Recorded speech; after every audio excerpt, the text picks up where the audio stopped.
Hello everyone, कैसे हो आप सभी लोग। इस वीडियो में मैं डिस्कस करने वाला हूँ एसएससी एमटीएस 2019 का पेपर डे 1 शिफ्ट 1 का क्वांटिटेटिव एप्टीट्यूड के 25 क्वेश्चन सोल्व करेंगे। सिलेबस के बारे में जानेंगे किस तरह का सिलेबस है, तो आपको आइडिया लगेगा किस तरह से आपको तैयारी करनी चाहिए। ठीक है, तो एसएससी एमटीएस 2020 एस्पिरेंट्स के लिए इंपॉर्टेंट वीडियो है। सारी चीज़ें आपको क्लियर हो जाएंगी, क्वेश्चन का लेवल पता चल जाएगा किस तरह का लेवल है, क्या आपकी स्ट्रेटेजी होनी चाहिए इस एग्जाम के लिए। ये सारी चीज़ें आप खुद ही देख पाओगे अगर आपको पेपर का लेवल एक बार समझ आ गया। ठीक, अगर मैं बात करता हूँ this is something about me. अगर मैं सिलेबस की बात करूँ, आप देखोगे एसएससी एमटीएस का syllabus SSC CGL and CHSL से थोड़ा सा डिफरेंट है। ठीक है, इसमें जो क्वेश्चंस आते हैं वो आपके नंबर सिस्टम से आते हैं। ठीक है, computation of whole numbers, decimal fractions, relationship between number, fundamental arithmetic operations, percentage हो गया, ratio and proportion chapter, average, interest, profit and loss, discount, use of tables, graphs, mensuration, time and distance, ratio and time, time and work, etcetera. इसके अंदर आप देखोगे advance maths नहीं पूछा जाता। इसमें एडवांस मैथ्स का एक ही टॉपिक है, मेंसुरेशन, जो बेसिक फॉर्मूला बेस्ड क्वेश्चंस बनते हैं 2D और 3D के, वो आते हैं इसके अंदर। बाकी आपका ज्योमेट्री, बेसिक ज्योमेट्री नहीं पूछ रहे इसके अंदर। साथ ही साथ आपका इसके अंदर अलजेब्रा नहीं पूछ रहे, इसके अंदर आपका ट्रिग्नोमेट्री नहीं पूछ रहे। तो ये सेक्शन यहाँ पे नहीं पूछे जा रहे। कोऑर्डिनेट ज्योमेट्री नहीं पूछ रहे, तो वो सेक्शंस आपको कवर नहीं करने हैं एमटीएस एग्जाम के लिए। आपको बेसिक अर्थमेटिक आनी चाहिए, मेंसुरेशन आनी चाहिए, बस। ठीक, तो एक एक करके सारे क्वेश्चन सोल्व करेंगे तो चीज़ें और क्लियर होंगी। बाकी एक प्लेलिस्ट बना रखी है मैंने, क्रैश कोर्स स्टार्ट करा था एसएससी सीएचएसएल एग्जामिनेशन के लिए, जो कि सीजीएल एमटीएस एग्जामिनेशन के लिए भी बहुत ज़रूरी है। बिल्कुल बेसिक से सारी की सारी चीज़ें कराई जा रही हैं, और उसके अंदर अर्थमेटिक पोर्शन को हम कवर कर रहे हैं, जिसमें परसेंटेज चैप्टर चल रहा है, जिसकी 7-8 वीडियो ऑलरेडी आ चुके हैं। तो आप उसे देख सकते हो। जब तक आपका एमटीएस एग्जाम होगा वो प्लेलिस्ट भी पूरी हो जाएगी, आपकी पूरी तैयारी वहीं से हो जाएगी। यूट्यूब पे फ्री क्लासेस है। आप बाकी आप क्या कहते हैं, टेलीग्राम चैनल ज्वाइन कर सकते हो। बहुत सारे प्रीवियस ईयर पेपर मिल जाएंगे सीएचएसएल सीजीएल एग्जामिनेशन के, अदर एग्जामिनेशन के, कोई भी एसएससी से रिलेटेड अपडेट है सबसे पहले आपको टेलीग्राम चैनल पे पता चलता है। तो this is important, Telegram channel आप सभी लोग ज्वाइन ही कर लेना, डिस्क्रिप्शन बॉक्स में सबको लिंक मिल जाएगा। शुरू करते हैं क्वेश्चंस को। देखो, क्वेश्चंस अभी हिंदी में नहीं है, इंग्लिश में थे मेरे पास, तो डिले ना हो, मैंने इंग्लिश में ही मैं करा देता हूँ। लैंग्वेज समझाने की हिंदी में भी होगी तो आपको सारी चीज़ें समझ आ जाएंगी। ठीक है, देखो क्वेश्चन में क्या कहता है। ए जो ट्रैवल करता है 15 किलोमीटर 30 किलोमीटर पर आवर की स्पीड से, फिर वो आगे के 25 किलोमीटर ट्रैवल करता है 10 किलोमीटर पर आवर की स्पीड से। हमें बताना उसकी पूरी जर्नी की एवरेज स्पीड क्या है, औसत गति क्या है। ठीक है, एवरेज स्पीड होती है हमारी टोटल डिस्टेंस, जितनी दूरी तय की गई, डिवाइडेड बाय टोटल टाइम, कितना टाइम लगा पूरी दूरी कवर करने में। ठीक है, टोटल डिस्टेंस कितना, क्वेश्चन ने कहा ए ने ट्रैवल करा 15 किलोमीटर 30 किलोमीटर पर आवर की स्पीड से, और 25 किलोमीटर 10 किलोमीटर पर आवर की स्पीड से। तो टोटल डिस्टेंस कितना हो गया, 15 और 25। क्या उसने इतना डिस्टेंस कवर करा। अगर मैं टाइम की बात करूंगा कितना टाइम लगा, तो 15 किलोमीटर जाने में पहले उसे कितना टाइम लगा, 30 किलोमीटर पर आवर की स्पीड से गया। ठीक है, टाइम होता है डिस्टेंस अपॉन में स्पीड। तो 15 किलोमीटर है, 30 की स्पीड से जाएगा तो कितना टाइम लगाएगा, आधा घंटा। तो पहले 15 किलोमीटर जाने में लगा आधा घंटा। फिर कहता है यहाँ पे कि 25 किलोमीटर कवर करे 10 किलोमीटर पर आवर की स्पीड से, तो कितना टाइम लगेगा, 25 भाग 10, ये हो जाएगा 2.5 आवर्स, या फिर 5/2 आवर्स, कुछ भी लिख सकते हो। तो मैंने कहा ये हो गया 5/2 आवर्स। सोल्व कर लेंगे, ये ऊपर 40 बनेगा, नीचे मेरे पास हाफ प्लस 5/2, क्या ये 3 बन जाएगा मेरे पास। 40/3 किलोमीटर पर आवर मेरा इस क्वेश्चन का आंसर होगा, ऑप्शन नंबर ए करेक्ट हो जाएगा। क्लियर, चलूँ आगे। बिल्कुल बेसिक क्वेश्चन था, एवरेज स्पीड पे बेस्ड। नेक्स्ट क्वेश्चन रेशियो का है। पी रेशियो क्यों मुझे दे रखा है, कितना, 5/2 दे रखा है। 2p-3 क्यों रेशियो, 3p-2 क्यों बताना है। 2p-3 क्यों रेशियो, 3p-5 इसमें क्या कर लेते हैं, रेशियो में चीज़ें हैं, रेशियो में ही पूछा गया है, तो मैं मान लेता हूँ पी की वैल्यू 5 रही होगी, क्योंकि वैल्यू 2 रही होगी। यहाँ पे पुट कर दूंगा पी की जगह 5, तो 2 × 5 10, क्यों की जगह 2 रखूंगा तो 6, और यहाँ पे मेरे पास 3p मतलब 15, और 5 क्यों मतलब 5 × 2 10। वैल्यू कितनी आ जाएगी मेरे पास, ऊपर बचेगा 4 और नीचे बचेगा मेरे पास 5। 4/5 मेरा इस क्वेश्चन का आंसर आ गया, ऑप्शन नंबर सी करेक्ट हो गया, क्वेश्चन खत्म। नेक्स्ट क्वेश्चन देखो, क्वेश्चन में क्या कहता है, 1200 रुपये को 2 साल के लिए 20% प्रति एनम की ब्याज पे दिया गया पैसा, चक्रवर्ती ब्याज पे, कंपाउंड इंटरेस्ट पे। हमें बताना कंपाउंड इंटरेस्ट कितना होगा। ठीक, तो मेरे पास कितने रुपए हैं, 1200 रुपये। मल्टीपल वेजेस सोल्व करने के लिए मैं एक करके सारे तरीके से बता देता हूँ। पहले तो मैंने कहा मेरे पास 1200 रुपये, चक्रवर्ती ब्याज लग रहा है, 2 साल के लिए ब्याज बताना है। तो आप कहोगे सर पहले साल कितना ब्याज लगेगा इस पर, 20%। 20% कितना होता है, 1/5 होता है। इसका 20% निकालोगे तो कितना रुपये आ जाएगा 1200 का। आप कहोगे सर 240, पहले साल कितना ब्याज मिलेगा 1200 रुपये भी ब्याज मिलेगा, तो कितना हो गया ब्याज 240। अगले साल की बात करूंगा, ये मेरा फर्स्ट ईयर का था। सेकेंड ईयर क्या होगा, इस पे ब्याज लगेगा, इस पे ब्याज कितना लगेगा अगेन 20%, तो ये लगेगा मेरे पास 240 रुपये का सेकेंड ईयर ब्याज मिलेगा। अगर मैं बात करूं चक्रवर्ती ब्याज की बात कर रहे हैं तो ब्याज पे ब्याज भी लगेगा, तो इस 240 पे भी 20% का ब्याज लगेगा। 20% क्या होता है 1/5, इसका 1/5 निकालूंगा तो मेरे पास हो जाएगा 48 रुपये। तो टोटल चक्रवर्ती ब्याज कितना लग गया मेरे पास 240 जमा 240 जमा 48, तीनों को सम कर दोगे तो मेरे पास सम की वैल्यू आ जाएगी इसकी। लास्ट में यूनिट डिजिट 8 है, ऑप्शन से भी अगर चेक करते हो तो एक ही ऑप्शन है जिसमें यूनिट डिजिट 8 मिलेगी, 0 + 0 + 8, तो ऑप्शन नंबर डी ही करेक्ट होगा, वरना मैं कह सकता हूँ 528। एक तो हो गया है बिल्कुल बेसिक तरीका क्वेश्चन को सोल्व करने का, ठीक है। एक होता है दूसरा इफेक्टिव इंटरेस्ट रेट निकाल के भी इस तरह के क्वेश्चन को कर सकते हैं अगर चक्रवर्ती ब्याज में पूछा गया है। आप कहोगे हमारे पास क्या है 20% की दर है, ठीक है, 2 साल तक 20% का ब्याज लगेगा। 20% का 2 साल ब्याज लगाओगे तो फॉर्मूला होता है इफेक्टिव रेट होता है a + b + ab / 100, मतलब पहले 20% तो a, फिर सेम टाइम के लिए 20% का ब्याज तो b, और plus ab/100 total effective rate हो जाएगा। एक बार की में मुझे एक लाइन में आंसर निकालना हो तो आप कहोगे ये होगा 20 + 20 + 20 × 20/100, वैल्यू कितनी आ जाएगी 20 20 40 और 4 44, 44% का इफेक्टिव रेट लगेगा। तो आप 1200 का 44% निकाल लोगे तो 44/100 इंटू में 1200, मेरा आंसर कितना आ जाएगा 44 इंटू में 12, 12 चौक 48, 4 कैरी फॉरवर्ड 48 और 4 52, ये मेरा इस क्वेश्चन का आंसर हो जाएगा। ऐसे कर सकते हैं, ठीक है। एक तीसरा तरीका होता है हमारे पास रेशियो मेथड, ठीक है। इसमें क्या करते हैं डायरेक्टली, अभी पूरा बेसिक तो नहीं, मैं बस डायरेक्टली बता देता हूँ। मेरे पास 20% का भी आ जाए तो मैं कह रहा हूँ अगर प्रिंसिपल मेरा कितना है 100 है तो एक साल के बाद अमाउंट कितना बन जाएगा ब्याज लगने के बाद, आप कहोगे सर 100 का वैल्यू हो जाएगा 20% से ब्याज बढ़ रहा है तो 120 रुपये। रेशियो में लिखूंगा तो आप कह सकते हो ये मेरे पास 5 है, 20 से काटने के बाद ये 6, ठीक है। ये मेरे पास का 1 साल में होगा। अगर 2 साल की बात करूंगा तो क्या हो जाता है स्क्वायर हो जाता है इसका, जितने साल बढ़ते रहते हैं उतनी पावर बढ़ती रहती है। तो मैं कहूंगा ये 5 का कितना स्क्वायर 25 और 6 का स्क्वायर मेरे पास 36 हो गया, ठीक। तो अगर मेरे पास 2 साल के लिए पैसा 25 रुपये ब्याज पे दूंगा मैं 2 साल के लिए, तो 2 साल के बाद जो पैसा मिलेगा ना मुझे 20% के हिसाब से 36 रुपये मिलेंगे। तो इसका मतलब प्रिंसिपल 25 है, ब्याज कितना मिला मुझे 25 से 36 पे जा रहा हूं तो क्या 11 रुपए का ब्याज मिला, ठीक। तो मुझे 11 रेशियो की वैल्यू बतानी है। 25 रेशियो मुझे दे रखा है किसके बराबर, 25 रेशियो दे रखा है 1200 के बराबर। तो 25 रेशियो 1200 के बराबर है। सोल्व कर लूंगा तो एक रेशियो की वैल्यू 25 से काटूंगा 100 को तो 4 बचेगा, तो 12 × 4 आ जाएगा, ठीक है। 1200 को 12 × 100 लिखता, 100 को काटूंगा 25 से तो 4 आएगा, तो ये वैल्यू हो जाएगी मेरे पास 48। 48 को गुना करना है किससे 11 रेशियो की वैल्यू बतानी है तो ये हो जाएगा 48 इंटू में 11, ये वैल्यू आ जाएगी मेरे पास 528। जिस तरीके से आपको पसंद हो उस तरीके से कर सकते हो, और भी बहुत तरीके होते हैं करने के, आप डायरेक्ट फॉर्मूला भी होता है वो लगा सकते हो, ठीक है। जनरली रिकमेंडेड यही होते हैं। मैंने जब पहली बार क्वेश्चन को देखा तो मैंने इस तरीके से करा था, इफेक्टिव रेट निकाल लिया, 20% का 2 बार लग रहा है तो 44%, 44% 1200 का निकालना था तो वो बहुत आसान काम था कि 12 को 44 से गुना कर दूंगा आंसर आ जाएगा, ठीक। चलो चलता हूँ आगे। अब देखो टाइम एंड वर्क का क्वेश्चन है।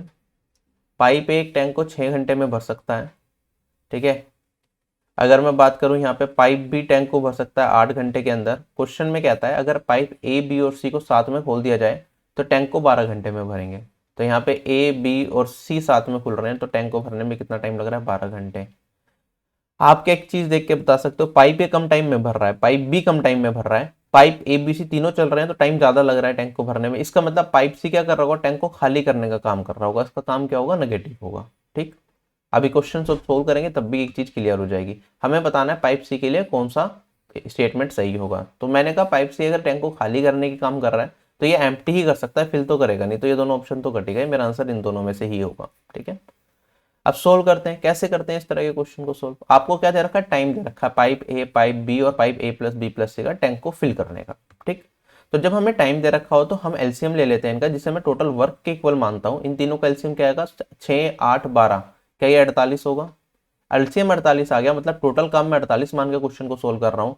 ए 6 दिन में पूरा काम करेगा तो ए का 1 दिन का काम उसके एफिशिएंसी के बराबर, एक दिन में कितना काम करेगा, 48/6, ये वैल्यू दे देगा मुझे 8। तो ए का एक दिन का काम 8, सिमिलरली बी का एक दिन का काम 48 को 8 से भाग दूंगा तो 6, और ए प्लस बी प्लस सी का एक दिन का काम 48 को 12 से भाग दूंगा तो ये आ जाएगा 4। मुझे क्या बताना है, सी पूरे काम को कितने दिन में करेगा, तो मुझे सी का एक दिन का काम निकालना पड़ेगा, मतलब मुझे सी की एफिशिएंसी चाहिए। तो आप कहोगे सर इस वाली इक्वेशन में से ए प्लस बी प्लस सी 4 है, इसमें से इसे घटा दूंगा, सी की वैल्यू क्या आएगी, आप कहोगे ए प्लस बी प्लस सी, इसमें से घटा दो सर किसे, ए को और बी को, तो ये वैल्यू हो जाएगी मेरे पास 4 माइनस 6 जमा 8, और ये वैल्यू आ जाएगी मेरे पास -10। मतलब माइनस का मतलब ये है कि अगर ए और बी टैंक को भरने का काम कर रहे हैं तो सी टैंक को खाली करने का काम करेगा। ठीक है, अगर मैं बात करूं टोटल काम मेरे पास कितना था 48, सी की एफिशिएंसी है मेरे पास -10, तो सी को टाइम कितना लगेगा, टाइम होता है वर्क अपॉन में एफिशिएंसी, 48 काम है, सी की एफिशिएंसी 10 मान लो, अब खाली करना है हमें पता चल गया, नेगेटिव बार बार लिखने का कुछ मतलब नहीं बनता, तो ये मेरे पास टाइम आ जाएगा, ये हो जाएगा 4 घंटे, और यहाँ पे 8/10 है मेरे पास। ठीक है, ये भी घंटे में बचेगा, इसे मिनट में कन्वर्ट कर लेते हैं, तो 60 से गुना कर देंगे, इतने मिनट, कितनी वैल्यू आई यहाँ से, ये कट गया, मेरे पास आएगा 4 घंटे और 48 मिनट। 4 घंटे 48 मिनट में टैंक को खाली कर सकता है pipe. C, option number C is correct. ठीक, नेक्स्ट क्वेश्चन। क्वेश्चन में कहता है एक आर्टिकल को 320 रुपए का बेचा जाता है तो हमें 20% का लॉस होता है, हमें बताना है आर्टिकल को कितने रुपए का बेचा जाए कि 20% का फायदा हो जाए। ठीक, तो आप कहोगे सर जब भी हम प्रॉफिट एंड लॉस के क्वेश्चंस करते हैं तो टोटल जो कॉस्ट प्राइस होता है ना उसे हमेशा 100% मानते हैं। ठीक है, अगर आर्टिकल को 320 रुपए पे बेचने पे 20% का लॉस हो रहा है तो कितने रुपए का बेच रहा हूँ मैं, आप कहोगे सर इसमें से 20% इसका घटा देंगे तो 80% पे बेच रहा हूँ। 80% की वैल्यू किसके बराबर दे रखी है, 320 रुपए के बराबर दे रखी है। हमें बताना है अगर हमें 20% का फायदा चाहिए तो कितने रुपए का आर्टिकल बेचना चाहिए। अगर 20% का फायदा चाहिए तो आप कहोगे सर आर्टिकल को बेचना है मुझे 120% का। ठीक है, 20% बढ़ा दिया मैंने, कॉस्ट प्राइस 100 रुपए का पड़ रहा था, 120 का बेच देंगे रेशियो। तो आप कहोगे सर यहाँ पे ये 80 है, ये 320 है, या तो आप इसका 1.5 गुना कर दो तो 120% की वैल्यू आ जाएगी, ऐसे भी सोच सकते हैं। इसका 1.5 गुना कर दूंगा तो वैल्यू कितनी आ जाएगी मेरे पास, 320 का 1.5 गुना 160 और जोड़ देंगे इसमें, ये वैल्यू आ जाएगी 480। तो 480 रुपये का आर्टिकल बेचेंगे तो हमें फायदा हो जाएगा, वरना बेसिक से करना चाहो बेसिक से कर लो। आप कहोगे सर 80% की वैल्यू 320 है तो 1% की वैल्यू कितनी होगी, 320/80, और ये वाली वैल्यू आ जाएगी मेरे पास 4 है। 1% की वैल्यू 4 तो 120% की वैल्यू कितनी होगी, 4 × 120, ये हो जाएगा मेरे पास 480। Option number B is correct. Starting में सिंपल क्वेश्चन से धीरे धीरे लेवल बढ़ता रहेगा क्वेश्चंस का। ठीक है, लास्ट में 2-4 क्वेश्चंस अच्छे हैं, ये वाला क्वेश्चन भी अच्छा है, मेंसुरेशन का क्वेश्चन आ गया। देखो क्वेश्चन में क्या कहता है, 0.1% of 1.728 into 10⁶ spherical droplets of water each of diameter 2 mm coalesce to form a spherical bubble. हमें बताना है what is the diameter of the bubble. ठीक है, मेरे पास कितनी है वाटर ड्रॉपलेट्स है। वाटर ड्रॉपलेट्स का साइज क्या होता है, किस शेप की होती है, क्या वो स्फेरिकल शेप होती है जैसे हमारी बॉल होती है, इस तरह की शेप होती है। अच्छा, वाटर ड्रॉपलेट की अगर मैं बात कर रहा हूँ, ठीक है, पानी की बूंद की बात कर रहा हूँ, बिल्कुल गोल होगी, बॉल की तरह दिखती है। ठीक है, तो इसकी वॉल्यूम क्या होती है, इससे हम स्फेरिकल शेप कहते हैं, और स्फेयर की जो वॉल्यूम होती है मेरे पास वो होती है 4/3 पाई आर क्यूब। ठीक है, तो वाटर ड्रॉपलेट में पानी कितना होगा, 4/3 पाई आर क्यूब होगा। आर क्या होता है, त्रिज्या होती है, उसका रेडियस होता है। ठीक है, क्वेश्चन में कह रहा है 1.4% ऑफ 1.728 इंटू 10⁻⁴ स्फेरिकल बॉल्स। 0.1% का मतलब क्या है, 0.1 डिवाइडेड बाई 100, यही होगा इसका मतलब, इंटू में 1.728 इंटू में 10⁶ इतनी स्फेरिकल्स बॉल्स है मेरे पास, वाटर ड्रॉपलेट्स है, सॉरी, इतनी वाटर ड्रॉपलेट्स हैं। ठीक है, वाटर की, जिनका प्रत्येक का डायमीटर मेरे पास कितना है, 2 mm है। अगर डायमीटर 2 mm है तो रेडियस कितना होगा, आप कहोगे ये होता है व्यास का आधा, त्रिज्या होगी मेरी डायमीटर बाई 2, ये हो जाएगा 1 mm। ठीक है, इनका रेडियस मुझे दे रखा है 1 mm, मिलाई जाती है एक स्फेरिकल बबल बनाने के लिए। अगर हमें बताना है डायमीटर क्या होगा बबल का। अच्छा, अगर मैं बबल की बात करूं, बबल भी क्या होगा, एक बड़ा सा, वो एक बड़ी सी ड्रॉपलेट मान लो एक जो बनेगा। ठीक है, उसके अंदर भी पानी भरा हुआ होगा।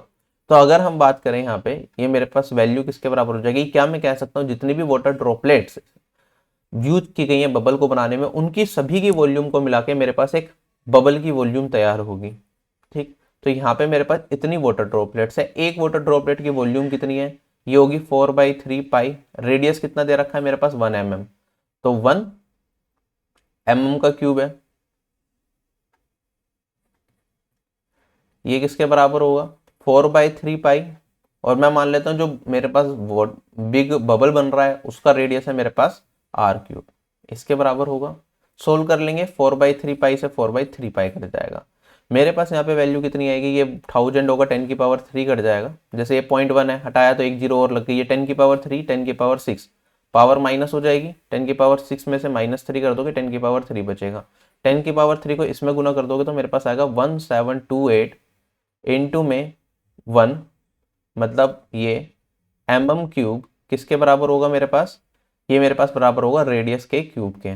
तो क्या मैं कह सकता हूँ मेरे पास रेडियस की वैल्यू कितनी आएगी, जो बड़ा स्फेयर होगा उसकी रेडियस की वैल्यू होगी, ये कितना है 12 का क्यूब, तो यहाँ पे रेडियस क्यूब 12 क्यूब के बराबर हो गया 12 mm³ के, तो रेडियस हो गया मेरे पास 12 mm।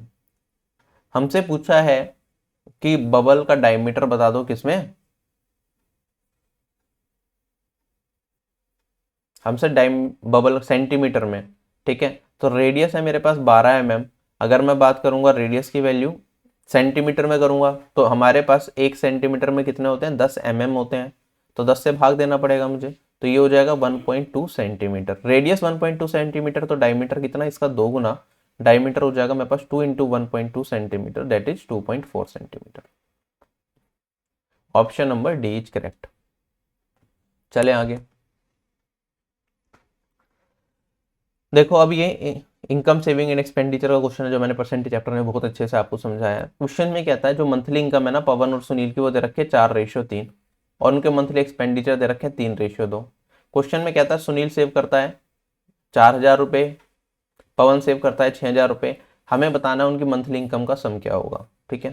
तो यहाँ पे मेरे पास पवन है, यहाँ पे सुनील है, इनकी इनकम दे रखी है 4:3 और इनका एक्सपेंस दे रखा है मुझे कितना 3:2, ठीक है। इनका मुझे सेविंग भी दे रखी है, पवन इतना सेव करता है और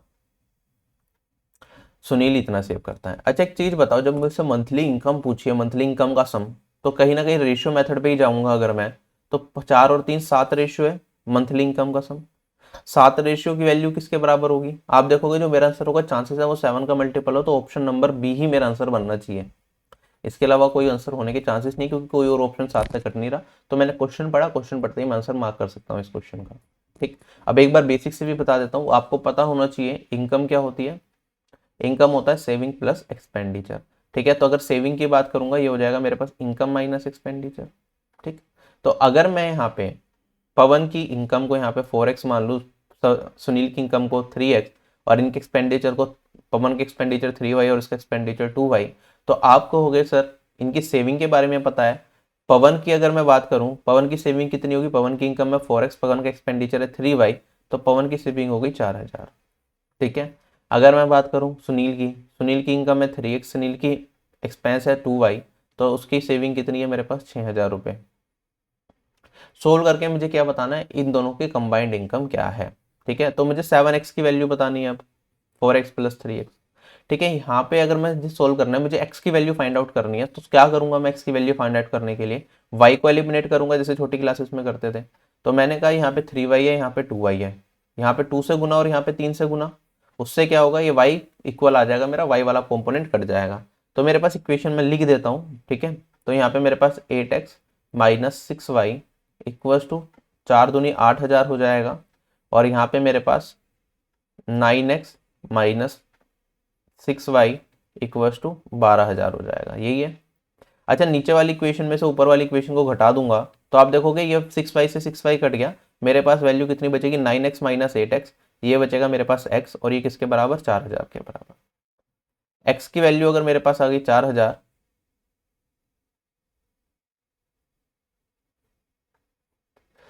तो मेरे पास 7x की वैल्यू बतानी थी, तो 7 इंटू 4,000 ये हो जाएगा मेरे पास 28,000। ये तो किसी ऑप्शन में आ नहीं रहा, तो कहीं ना कहीं हमारी मिस्टेक है क्वेश्चन में, एक बार देखना पड़ेगा कि कहाँ गलती करी है हमने। पवन और सुनील की मंथली सैलरी इतनी है, मंथली एक्सपेंस इतना है, और पवन और सुनील की सेविंग इतनी दे रखी है 4,000 और 6,000। अच्छा, यहाँ पे मिस्टेक है। 6000 इंटू 3 ये 12000 कैसे हो गया, तो 18000 होगा ना। तो वैल्यू आएगी एक्स की 10,000। ठीक है, यहाँ पे मिस्टेक थी। यहाँ पे एक वैल्यू आएगी मेरे पास एक्स की 10,000, और यहाँ पे 7 को गुना करूंगा 10,000 से, तो वैल्यू बन जाएगी मेरे पास 70,000। ठीक है, तो यहाँ पे कैलकुलेशन में हल्की सी मिस्टेक थी। चलता हूँ आगे। क्लियर है, 70,000 मेरे क्वेश्चन का आंसर हो जाएगा। अब ये सिंप्लीफिकेशन का क्वेश्चन आ गया। सिंप्लीफिकेशन के क्वेश्चन को कैसे कम टाइम में करना, वो मैंने एक सेपरेट वीडियो में बता भी रखा है आपको। तो सोल्व करना स्टार्ट करते हैं। देखो, मैंने हमेशा बताया जब भी सिंप्लीफिकेशन का क्वेश्चन हो, प्लस माइनस की सबसे कम प्रेफरेंस होती है, तो इन्हें सेपरेटर की तरह यूज करो। यहाँ से देखा मैंने प्लस यहाँ पे आ रहा है, तो इसे अलग ब्रैकेट में कर लिया। फिर ये प्लस ब्रैकेट चल रहा है, डिवाइड पूरा ब्रैकेट ही है, यहाँ पे माइनस आ गया, ये अलग ब्रैकेट में। तो इसे अलग सोल्व करेंगे, इसे अलग। तो 3 पार्ट में अब मेरे पास क्वेश्चन बन गया इसे सोल्व करने के लिए। ठीक, अब यहाँ पे प्रेफरेंस किसकी ज्यादा होगी, board mass. Bracket of divide multiply add subtract, तो पहले ऑफ की प्रेफरेंस ज्यादा है ब्रैकेट के बाद, तो पहले ऑफ को मल्टीप्लाई करना पड़ेगा, 4 दूनी 8 आएगा मेरे पास। ठीक है, और अगर अब फिर मैं डिवाइड को सोल्व करूंगा, तो 32 को 8 से डिवाइड करूंगा, तो मेरे पास वैल्यू कितनी बचेगी, 4 बचेगी, और इंटू में 3 बचेगा। ठीक है, तो ये वैल्यू आ जाएगी मेरे पास 12 सोल्व होके। ये वाला ब्रैकेट मैंने सोल्व कर लिया प्लस। ठीक है, अभी मैंने लिख दिया इतना, वरना एग्जाम में ये वाला डायरेक्टली हम 12 ही लिखते हैं, इतना सब नहीं लिखना होता। अब यहाँ पे पूरा का पूरा है, तो ब्रैकेट में अंदर गया, मैं ऑफ को सोल्व करूंगा, मैं 5 ऑफ 30, 5 ऑफ 6, तो 30 आ जाएगा माइनस। ठीक है, अब मेरे पास ब्रैकेट है 7 ऑफ 8। ऑफ पहले सोल्व किया जाएगा, क्योंकि यहाँ पे ये ब्रैकेट आ रहा है, तो ये मल्टीप्लाई होगा, जो कि बाद में जिसकी प्रेफरेंस कम होती है उसके बाद। तो 7 इंटू 8 करूंगा, तो मेरे पास वैल्यू बनेगी 56। इंटू में आप लिख सकते हो यहाँ पे जो ये वाला ब्रैकेट है इसे सोल्व करना है, और उसे डिवाइड करना है किससे, 80 से। ठीक, इसे सोल्व करूंगा तो आप यहाँ पे थोड़ा बढ़ा जा रहा है ये। 6 ऑफ 6 मतलब ऑफ का मतलब मल्टीप्लाई, ये पहले सोल्व किया जाएगा। 6 इंटू 5/6, 6 से 6 कट गया 5, 5 डिवाइडेड बाय 5 1, 1 से 1 घटाऊंगा तो 0, तो मेरे पास तो ये 10 ही बच रहा है। ठीक, तो ये वाली वैल्यू मेरे पास क्या हो जाएगी, 1 माइनस 1, ये बचेगा 0, डिवाइडेड बाई 80, और माइनस में मेरे पास 7 दूनी 7 या 21 डिवाइडेड बाय 2, तो 21/2। अच्छा, इसे आगे सोल्व करता हूं मैं। ये मेरे पास यहाँ पे 30 था, 30 माइनस 56 है, 10 डिवाइडेड बाई 80 है, तो यहाँ पे 56 इंटू 10/80 लिख सकता हूँ, और माइनस 21/2 ये बच रहा है। तो यहाँ पे 0 से 0 कटेगी, 8 से काटूंगा 7, 30 में से 7 घटाऊंगा तो मेरे पास वैल्यू आएगी 23। 23 को 12 में जोड़ दूंगा, 12 जमा 23 माइनस 21/2, ये हो जाएगा मेरे पास 35 माइनस 21/2। अब चाहो तो पूरा सोल्व कर लो, वरना 21/2 होता है 10.5, तो 35 माइनस 10.5 करना है, वैल्यू आ जाएगी मेरे पास 24.5। Option number C is correct. ठीक, चलते हैं नेक्स्ट क्वेश्चन पे। अगेन सिंप्लीफिकेशन का क्वेश्चन है। ठीक है, उसी टाइप का डायरेक्टली करते हुए चलेंगे। काफी सारे पार्ट्स में अपने आप स्प्लिट कर रखा है प्लस माइनस करके। ठीक है, नीचे भी ऐसा ही है, तो एक लाइन में करेंगे। मैंने कहा 72 को 9 से घटाऊंगा तो वैल्यू बचेगी 8, यहाँ पे 8 है, 8 + 3 11 में से 6 घटाया तो 5, 5 में से यहाँ पे 3 दूनी 6, 6 घटाऊंगा तो मेरे पास वैल्यू बचेगी -1, -1 प्लस 5 × 15, तो मेरे पास वैल्यू बचेगी 14। 14 में से क्या घटाना है मुझे, 14 माइनस, अब लिख देता हूँ वरना कन्फ्यूजन हो जाएगी। ठीक है, 1 + 5 × 2 10, तो 11 - 2 9, ये आ गया। अब मेरे पास नीचे वाला पार्ट सोल्व करना है। अच्छा, एक चीज बताओ, इसे ही मैं सोल्व करूंगा तो मेरे पास वैल्यू क्या बचेगी, 14 - 9, मेरे पास वैल्यू बचेगी 5। अच्छा, नीचे फ्रैक्शन में है क्या कुछ, 2 फ्रैक्शन में है, तो 2 आ सकता है, चलो देखते हैं। वरना मैं कहूंगा जो मेरा न्यूमरेटर वाला पार्ट है वो 5 का मल्टीपल होगा, तो चांसेस मेरा होगा कि ऑप्शन नंबर बी सही हो जाए, क्योंकि न्यूमरेटर में 5 दिख रहा है, 5 हो, 5 का मल्टीपल है तो 5 होगा या 1 होगा। लेकिन फिर भी अभी तक इतनी श्योरिटी से नहीं कह सकते, तो पूरा सोल्व ही कर लेते हैं। 8 को 4 से भाग दूंगा तो 2, 2 + 2 4, -4 माइनस यहाँ पे कितना है मेरे पास, 8 को 2 से भाग दूंगा तो 4, 6 चौक 24, प्लस 7 चौक 28, -4 24 प्लस का, यही आएगा। सोल्व करने के बाद कितना बचेगा, 24 24 कट गया, ये आ जाएगा 5/4। Option number B is correct. Next question देखो, क्वेश्चन में क्या कहता है, मेरे पास 13 नंबर है जिनका एवरेज दे रखा है 42, एक चौथा नंबर और बढ़ाया गया जिसकी वजह से जो मेरा एवरेज है वो बन जाता है 44। हमें बताना 14th नंबर क्या होगा। ठीक, अच्छा, इस तरह के क्वेश्चन में करते क्या है, मैंने कहा 13 नंबर हैं, उनका एवरेज अगर 42 है, ठीक है, सब ऑफ ऑब्जर्वेशन को सभी क्वेश्चन में एवरेज के आप इक्वल कर दोगे, आपका आंसर आ जाएगा। तो मैंने कहा मेरे पास 13 नंबर है, उनका एवरेज अगर 42 है, तो सम कितना होगा, 13 इंटू में 42, और चौथा नंबर जो मैं ऐड कर रहा हूँ उसे मैं मान लेता हूँ एक्स, तो क्या 14 नंबर का सम हो जाएगा। अब 14 नंबर का एवरेज दे रखा है मुझे 44, तो मैं क्या कर सकता हूँ, 14 नंबर्स का एवरेज 44 है, तो सम कितना होगा, क्या ये 44 इंटू 14 होगा। सोल्व करके मैं एक्स की वैल्यू बता सकता हूँ। आप चाहो तो यहाँ पे यूनिट डिजिट से डायरेक्टली कर सकते हो, चारों डिफरेंट यूनिट डिजिट हैं, तो 3 दूनी 6 यूनिट डिजिट आ रही है, यहाँ पे 4 चौक 16 यूनिट डिजिट मेरे पास 6 आ रही है अगेन। तो 6 में से 6 घटाऊंगा तो एक्स की जो यूनिट डिजिट होगी मेरे पास क्या होगी, वो 0 होगी। ठीक है, अंतिम डिजिट होगी 0, तो option number A he correct हो सकता है। बेसिक से सोल्व करना चाहो तो बेसिक से सोल्व कर लो, मल्टीप्लाई कर लो, आंसर आ जाएगा। वरना आप क्या कर सकते हो, बेसिक में भी डेविएशन मेथड यूज कर सकते हैं, जो मैं अभी बताऊंगा आपको। उससे बढ़िया आप क्या करोगे, जैसे 44 है ना, यहाँ पे 13 था, 13 में ब्रेक कर लो, 13 इंटू 42 कैलकुलेशन बचेगी, देखना ये मेरे पास 44 था, इंटू में 13 प्लस 1 लिख सकता हूँ। अब 44 इंटू 13 में से 42 इंटू 13 को घटाऊंगा तो मेरे पास क्या बचेगा, क्या मैं कह सकता हूँ, मेरे पास यहाँ पे 2 इंटू 13 बचेगा, और यहाँ पे मेरे पास प्लस में बचेगा 44, और आंसर कितना आ जाएगा, ये हो जाएगा 26 जमा 44, 30 और 40 70। ठीक, ये हो सकता है। बाकी एवरेज में आप डेविएशन मेथड यूज करते तो इस क्वेश्चन को तब भी कर सकते थे। देखो 13 नंबर का एवरेज 42 था, तो मैंने मान लिया स्टार्टिंग के जो 13 नंबर है ना मेरे सारे के सारे 42 हैं। ठीक है, अब आप कहोगे सर चौथा नंबर मैंने ऐड करा है जो, जिसकी वजह से मेरा एवरेज 44 बन गया। ठीक है, तो जो मैं मान लेता हूँ जो मेरा 14th नंबर है वो भी क्या होता, 42 होता, तो एवरेज मेरा 42 ही रहता। ठीक है, अगर सारे नंबर ही 42 हैं 14 के 14, तो एवरेज 42 रहता, लेकिन एवरेज बना 44। इसका मतलब सभी नंबर में हमने क्या क्या ऐड करा, दो दो ऐड और ऐड करा। अच्छा, दो दो ऐड करा, कितने नंबर में ऐड करा, क्या मैंने 14 नंबर्स में दो दो ऐड करा होगा। अगर 14 नंबर्स में दो दो ऐड करा है तो वो दो दो एक्स्ट्रा मिला कहाँ से, क्या जो 14th नंबर था इसकी वजह से मिला है। तो आप कहोगे जो मेरा 14th नंबर होगा 42, तो अगर होता तो एवरेज में बदलाव नहीं आता, लेकिन 44 बना दिया इसने, तो 14 नंबर को दो दो दिया होगा, तो 2 इंटू 14, आंसर कितना आ जाएगा, 42 जमा 28। तो डेविएशन मेथड से आप इस तरह से इस क्वेश्चन को सोच सकते हो, तब भी आपका 70 आ जाएगा। ठीक है, मैंने ये वाला मेथड यूज करा था, ऑल्दो मैं बहुत ज़्यादा रिकमेंड नहीं करता, बेसिक से भी करोगे तो कोई दिक्कत नहीं है। ठीक है, बेसिक से भी आसानी है। चलूँ आगे। देखो एक राइट सर्कुलर कोन दे रखा है और एक स्फेयर दे रखा है, दोनों का रेडियस मुझे दे रखा है आर। ठीक है, क्वेश्चन में कह रहा है अगर स्फेयर और कोन की वॉल्यूम मेरे पास सेम है तो मुझे बताना हाइट क्या होगी कोन की। देखो कोन क्या होता है, जैसा बर्थडे कैप नहीं होती वैसा कोन होता है मेरे पास। इसकी एक त्रिज्या होती है, इसकी एक हाइट होती है, और इसकी एक स्लांट हाइट होती है। ठीक है, अगर मैं बात करूं स्फेयर, तो आपको पता ही है क्या होता है, बॉल। जैसे आपके घर में वो फुटबॉल हो गई, वॉलीबॉल हो गई, कोई सी भी बॉल ले लो, वो शेप स्फेरिकल होती है, उसके में बस एक ही कंपोनेंट होता है मेरे पास, त्रिज्या, दैट इज रेडियस। अगर मैं वॉल्यूम की बात करूं, इसके आयतन की बात करूं, इसकी वॉल्यूम होती है मेरे पास 1/3 पाई आर स्क्वायर एच, और इसकी वॉल्यूम होती है मेरे पास, इसका अगर रेडियस आर माना है तो इसका रेडियस मैं मान लेता हूँ, दोनों का रेडियस सेम दे रखा है, स्मॉल आर दे रखा है तो स्मॉल आर ले लो। इसकी वॉल्यूम होगी 4/3 पाई आर क्यूब। हमसे पूछा है जो कोन है ना, शंकु है, इसकी हाइट बता दो। ठीक है, और दोनों की रेडियस बराबर दे रखी है और वॉल्यूम भी बराबर दे रखी है, तो इन दोनों को इक्वल करेंगे, सोल्व कर लेंगे।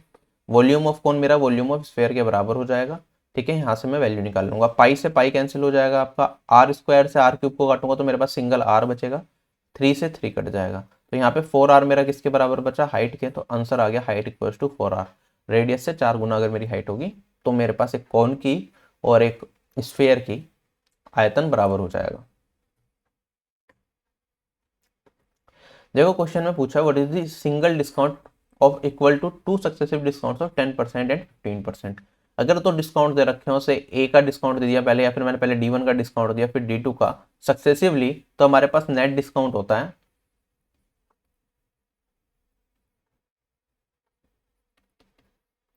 D1 plus D2 minus D1 into D2 divided by 100। इतने परसेंट का हमारा नेट डिस्काउंट होता है, डायरेक्ट फॉर्मूला है। तो आप कहोगे सर वैल्यू कितनी हो जाएगी मेरे पास, ये हो जाएगा 10 जमा 15 माइनस 10 इंटू 15 भाग 100। वैल्यू कितनी आ जाएगी मेरे पास, सोल्व करने के बाद ये 1.5 बचेगा, 25 माइनस 1.5, वैल्यू आ जाएगी 23.5। ठीक है, इतने परसेंट का डिस्काउंट देना पड़ेगा। ऐसे सोचना है, ऐसे सोचो, डायरेक्टली सोचना है तो कुछ और तरीके से भी सोच सकते हो। आप कहोगे मेरे पास आर्टिकल मैं मान लेता हूँ 100 रुपये का है, ठीक है, पहले 10% का डिस्काउंट फिर 15% का डिस्काउंट। अब सक्सेसिवली जब डिस्काउंट होता है तो आप चेंज भी कर सकते हो कि आप पहले 15% का डिस्काउंट दे दो फिर 10% का, बात एक ही होती है। तो मैंने कहा इस पे 15% का डिस्काउंट दे दूंगा पहले, तो कितने रुपए का आर्टिकल बिकेगा, 100 में से 15 घटाए 85 रुपए का। अब इस पे 10% का डिस्काउंट दे दूंगा तो 85 का 10% कितना होगा मेरे पास, ये होगा 8.5। 8.5 इसमें से घटा दूंगा 85 में से, तो वैल्यू कितनी आएगी मेरे पास, क्या ये 76.5 बचेगी। तो मतलब मेरा आर्टिकल पे एमआरपी था 100 रुपए का, तो मैंने 2 डिस्काउंट दिया, उसके बाद बिक रहा हूँ मैं कितने का, इतने का 76.5। तो कितने का डिस्काउंट दे दिया, 23.5 का डिस्काउंट दे दिया, कितने पे, 100 पे। तो परसेंटेज में डिस्काउंट कितना होगा, 23.5 डिवाइडेड बाई 100 इंटू 100, आंसर आ जाएगा मेरे पास 23.5%। ठीक है, option number B is correct. जैसे मर्जी कर सकते हो, बाकी फॉर्मूला ज़्यादा हैंडी रहता है तो फॉर्मूले की आदत डालो यूज करने की। ठीक है, बेसिक क्वेश्चंस में देखो क्वेश्चन में क्या कहता है, एक आर्टिकल को 8/7 ऑफ इट्स कॉस्ट प्राइस पे बेचा जाता है, हमें बताना है प्रॉफिट परसेंट क्या होगा। तो मैंने कहा सेलिंग प्राइस विक्रय मूल्य किसके बराबर है, 8/7 ऑफ लागत मूल्य कॉस्ट प्राइस। ठीक है, selling price by cost price कितना हो जाएगा मेरे पास, आप कहोगे 8/7, मतलब मेरे पास एक आर्टिकल की कीमत अगर 7 रुपए की है तो मैं उसे कितने रुपए का बेच रहा हूँ, 8 रुपए का। तो कितना फायदा कमा रहा हूँ, आप कहोगे 1 रुपए का। प्रॉफिट कितने का आया, 1 रुपए का। लाभ आया 1 रुपए का, कितने पे आया, आप कहोगे सर 7 रुपए पे आया, क्योंकि लागत मूल्य तो 7 थी। तो प्रॉफिट परसेंटेज कितना हो जाएगा, 1/7 इंटू में 100, ये हो जाएगा 100/7। Option number D is correct. इतने प्रतिशत का फायदा होगा। क्वेश्चन में कह रहा है एचसीएफ बता दो, मतलब हाईएस्ट कॉमन फैक्टर बता दो किसका, 2 की पावर 3 इंटू 3 की पावर 4 एंड 2 की पावर 5 इंटू 3 की पावर 2। अच्छा, एचसीएफ क्या होता है, ठीक है, वो बड़ी से बड़ी संख्या जिससे दोनों के दोनों नंबर कट जाए। तो आप देखोगे यहाँ पे 2 की पावर में देखता हूँ 2 की पावर 3 है, यहाँ पे 2 की पावर 5 है, तो 2 की पावर 3 से दोनों नंबर कटेंगे। अगर यहाँ पे देखता हूँ मैं 3 की पावर 4 है, 3 की पावर 2 है, तो 3 की पावर 2 से कट जाएगा सारा का सारा। तो एचसीएफ क्या हो जाएगा मेरा, ये हो जाएगा 2 की पावर 3 इंटू 3 की power 2। Option number C is correct.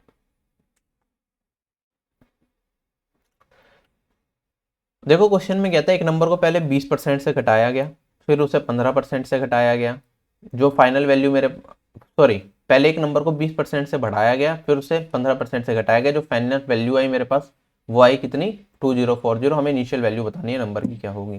तो नंबर को मैं मान लेता हूँ इनिशियल वैल्यू एक्स। अगर मैं सिर्फ 20% से बढ़ा रहा हूँ तो वैल्यू कितनी बन जाएगी, आप कहोगे अगर वैल्यू इनिशियली 100 थी तो अब 120 बन जाएगी। अगर मैं अभी से 15% से घटा रहा हूँ तो वैल्यू कितनी बनेगी, आप कहोगे इनिशियली वैल्यू 100 थी तो अब कितनी हो जाएगी, 100 में से 15 घटा दूंगा तो वैल्यू रह जाएगी 85। ये किसके बराबर, 2040 के बराबर। ठीक, तो मेरे पास वैल्यू कितनी बनेगी यहाँ पे, सोल्व कर लो। x इंटू में यहाँ पे बचेगा मेरे पास 6/5, यहाँ पे 5 से, यहाँ पे मैंने 20 से काट दिया, यहाँ पे 5 से काटूंगा तो ये बचेगा 17/20। ठीक, ये किसके बराबर, 2040 के। क्या ये 6 से कट रहा है मेरा 2040, 6×3 = 18, 24, 340। 17 से काटूंगा तो ये मेरे पास बचेगा 20। एक्स की वैल्यू कितनी आ जाएगी, 5 × 20 × 20, ये हो जाएगा मेरे पास 2000। क्वेश्चन हो गया खत्म। इनिशियल वैल्यू क्या थी, 2000 थी। वरना आप इसे एक और तरीके से देख सकते थे, मैं कहता मेरे पास वैल्यू को मैं मान लेता हूँ इनिशियली 100, इसे 20% से बढ़ाया तो वैल्यू कितनी बन गई, 120। अब मैं इसे 15% से रिड्यूस करूंगा तो 120 का 15% कितना होगा, आप कहोगे सर इसका 15% हो जाएगा मेरे पास 1.2 into 15, this will give me 18। तो 18 से घटाऊंगा तो वैल्यू बचेगी 102। मतलब अगर मेरी इनिशियल वैल्यू 100 थी तो मेरे पास फाइनली जब 20% और 15% से घटाने के बाद वैल्यू बनेगी 102। 102 रेशियो किसके बराबर दे रखा है, 2040 के बराबर। तो एक रेशियो किसके बराबर, 20 के, और 100 रेशियो किसके बराबर, ये हो जाएगा 20,000, 2000 के। ऐसे भी सोच सकते हैं। एवरेज का एक और क्वेश्चन,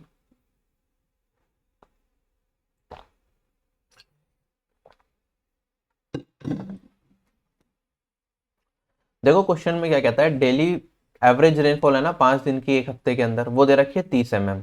ठीक है, अगर मैं बात करूं रेनफॉल जो छठे और सातवें दिन है वो है मेरे पास 42 mm एंड 25 mm। हमें बताना है average daily rainfall for the 7 days, 7 दिन की एवरेज डेली रेनफॉल कितनी होगी। अच्छा, अगर टोटल रेनफॉल निकालूं मैं आप कहोगे सर पहले 5 दिन तो मेरी रेनफॉल थी 30 mm, तो टोटल रेनफॉल 5 दिन के अंदर कितनी होगी? आपको पता है सम ऑफ ऑब्जर्वेशन होता है एवरेज इंटू में नंबर ऑफ डेज। तो मैंने कहा 5 दिन की रेनफॉल हो जाएगी 5 इंटू में 30। छठे दिन और सातवें दिन की रेनफॉल कितनी है? छठे दिन 42 है और सातवें दिन मेरे पास 25 है। ये किसके बराबर होगा? 7 दिन की एवरेज रेनफॉल के बराबर। तो 7 दिन है, एवरेज रेनफॉल 7 दिन की मैं मान लेता हूँ एक्स। सोल्व करके एक्स की वैल्यू बतानी है, तो आंसर है सोल्व, मल्टीप्लाई करो, सम कर दो इन सब का और 7 से भाग दे दो। वैल्यू कितनी आएगी? 150 है, 192 और 25, 197, 217 भाग 7। और ये x के बराबर कितना जाएगा? 31 टाइम्स। x की वैल्यू आ गई मेरे पास 31। ये बेसिक से कर दिया, एमटीएस का एग्जाम है तो बेसिक में आप ऐसे करोगे आपका आंसर आराम से आ जाएगा। ठीक है, वरना अगर डेविएशन मेथड यूज करते हैं तो हम उससे भी कर सकते हैं। अगर एसएससी सीजीएल या सीएचएस एग्जाम दे रहा होता तो मे बी मैं डेविएशन मेथड से थोड़ा जल्दी कर लेता। ठीक है, डेविएशन मेथड आधे लोगों को दिमाग के ऊपर से जाएगा, तो जिन लोगों ने पढ़ रखा उन्हें समझ आएगा, जिन्हें नहीं पढ़ रखा वो छोड़ देना फिलहाल। मैं कहता है यहाँ पे जो मेरे पास 5 दिन की बात की जा रही है एवरेज रेनफॉल 30 है, फिर एक दिन की बात की जा रही है रेनफॉल मेरे पास छठे दिन की 42 है, और एक दिन की बात की जा रही है सातवें दिन, रेनफॉल है मेरे पास 25। तो मैं बेस वैल्यू मान लेता कितनी? मैं अपनी बेस वैल्यू मान लेता 30। तो मतलब यहाँ पे आप 30 अगर वैल्यू है तो डेविएशन कितने का है 5 दिन के अंदर? आप कहोगे सर डेविएशन मैं मान लेता हूँ 0 का। एक दिन की बात करूंगा, छठे दिन रेनफॉल बढ़ गई, कितनी बढ़ गई? 30 से कितनी ज्यादा हो गई मेरे पास? 12 ज्यादा हो गई, तो डेविएशन होगा 12 का। अब यहाँ पे मेरी जो रेनफॉल है कम हो गई, 30 से कितनी कम हो गई? 5 कम हो गई, तो 5 का डेविएशन। ठीक है, तो ओवरऑल अगर मेरे पास कितनी वैल्यू है? 7 वैल्यूज है। मैंने बेस वैल्यू मानी है 30। तो मैं कहूंगा जो मेरा एवरेज होगा ना, जो एवरेज रेनफॉल होगी वो होगी 30 प्लस डेविएशन कितने का आया, और वो कितने लोगों में बटेगा? 7 दिनों में बटेगा। ठीक, डेविएशन कितने का है नेट? आप कहोगे सर 12, एक पे 12 का है, एक दिन में 12 का डेविएशन आया और एक दिन में -5 का आया, तो कंबाइंड डेविएशन -12 प्लस 5, मेरे पास 7 का डेविएशन आया। मतलब एवरेज से वैल्यू 7 एक्स्ट्रा जा रही है। अभी कितने दिनों में बटेगी? 1, 2 और 5, 7 दिन में। तो ये हो जाएगा 7/7। तो ये मेरे पास सम ऑफ डेविएशन था, ये मेरे पास 7 से भाग दे दूंगा तो मीन डेविएशन हो जाएगा। मीन डेविएशन को एवरेज में ऐड कर देंगे, जो हमने एज्यूम्ड एवरेज माना है, मेरा आंसर आ जाएगा 30 × 1 31। क्वेश्चन हो गया खत्म। ठीक है, ओरली कर सकते हैं, इसके लिए पेन चलाने की जरूरत नहीं थी अगर डेविएशन मेथड से मैं करता है क्वेश्चन। चलूँ आगे। अब ये वाला क्वेश्चन एक अच्छा क्वेश्चन, a/b = 3/4 दे रखा है, b/c 4/5 और c/d दे रखा है मुझे 5/6। मुझे बताना है सम ऑफ न्यूमरेटर एंड डिनोमिनेटर जो कि कोप्राइम होनी चाहिए a/d की पावर 10 ऑफ a/d की पावर 10। ठीक, तो a/b कितना है मेरे पास? 3/4 है। b/c कितना है मेरे पास? 4/5 है। c/d कितना है मेरे पास? 5/6। अगर मुझे a/d बताना है तो a/d की वैल्यू निकालनी है। a/d कैसे निकालते हैं? रेशियो में हम पढ़ेंगे। होता क्या है, अगर मुझे यहाँ पे इस एंड पे ये वाली वैल्यू है a और इसके एक्सट्रीम एंड पे d वैल्यू जा रही है, तो हम क्या करेंगे, यहाँ से जहां से वैल्यू स्टार्ट हो रही है a से लेके, इन तीनों का मल्टीप्लाई करेंगे आपस में, और d इस एक्सट्रीम एंड पे है तो इन तीनों का मल्टीप्लाई करेंगे, तो डायरेक्टली मेरे पास a/d निकल जाएगा। ठीक, a/d होगा मेरे पास 3 × 4 × 5, इसके सारे एंड के मल्टीप्लीकेशन। रेशियो मेरे पास ये होता है 4 × 5 × 6। ठीक है, छोटी ट्रिक होती है करने की डायरेक्टली। ठीक है, तो यहाँ से 4 5 4 5 आपका कट जाएगा, तो आपके पास बचेगा 3 6 और ये आ जाएगा 1/2। a/d की वैल्यू मेरे पास कितनी आ गई? 1/2। हमसे पूछा a/d की होल पावर 10, ये दोनों आपस में कोप्राइम है, मतलब किसी और से कटेंगे नहीं, आगे 1/2 ही रहेगा। इसकी होल पावर 10, इसे सोल्व करूंगा तो a/d की वैल्यू कितनी आएगी मेरे पास? 1/2 की पावर 10 1024। हमसे पूछा न्यूमरेटर और डिनोमिनेटर का सम बता दो। ठीक है, तो न्यूमरेटर प्लस डिनोमिनेटर कितना होगा? 1 + 1024, ये वैल्यू आ जाएगी 1025। Option number A is correct. ठीक, ये मेरे इस क्वेश्चन का आंसर आएगा फाइनली। बाकी जिन लोगों को ये सोचना है कि सर ये कैसे करा, तो मैं आपको बता देता हूँ एक बार। ठीक है, जैसे मेरे पास a/b, b/c, c/d दे रखा था। अब मुझसे आप कुछ भी पूछोगे ना, कोई भी रेशियो इसमें से पूछोगे, मैं 1 सेकंड में बता सकता हूँ। अगर आप मुझसे पूछते हो a/c बता दो, सर a/c कितना होगा, तो मैं कहूंगा a/c क्या होगा? आप देखो यहाँ से a से और c से एक्सट्रीम एंड पे है। ठीक, तो मैं क्या करूंगा, इन दोनों को मल्टीप्लाई, a से स्टार्ट कर रहा हूँ तो लेफ्ट साइड वाले इन दोनों को मल्टीप्लाई करूंगा, b की साइड c साइड है तो इन दोनों को मल्टीप्लाई करूंगा। मेरे पास वैल्यू आएगी 3 × 4 रेशियो 4 × 5, तो वैल्यू आ जाएगी a/c पूछेगा तो 3/5। ठीक, मुझसे आप कुछ और पूछना चाहो तो भी मैं बता सकता हूँ। आप मुझसे पूछ लो सर बी रेशियो डी बता दो डायरेक्टली एक लाइन में क्या होगा, तो मैं कहूँगा सर बी इस एक्सट्रीम एंड पे है, ठीक है, और यहाँ पे डी यहाँ पे है, तो यहाँ पे ए का तो कोई लेना देना है ही नहीं, तो मैं कहूँगा बी और सी इन दोनों का मल्टीप्लाई, मतलब 4 × 5 रेशियो सी और डी इन दोनों का मल्टीप्लाई 5 और 6, तो आंसर आ जाएगा 4/6 और ये आ जाएगा 2/3। कोई भी वैल्यू पूछे आप डायरेक्टली ऐसे निकाल सकते हो। अगर मुझे इसी पार्ट में एक लाइन में पूछते A ratio B ratio C ratio D निकालना हो तो वो कैसे निकालते हैं मैं वो भी बता ही देता हूँ आपको यहाँ पे। अब स्क्रीनशॉट ले लेना, मैं ये सारा का सारा पोर्शन क्या कर रहा हूँ, मिटा रहा हूँ।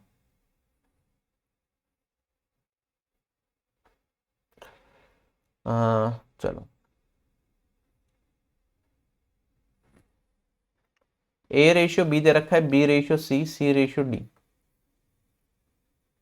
3/4, 4/5, 5/6 यही दे रखा है, ठीक है।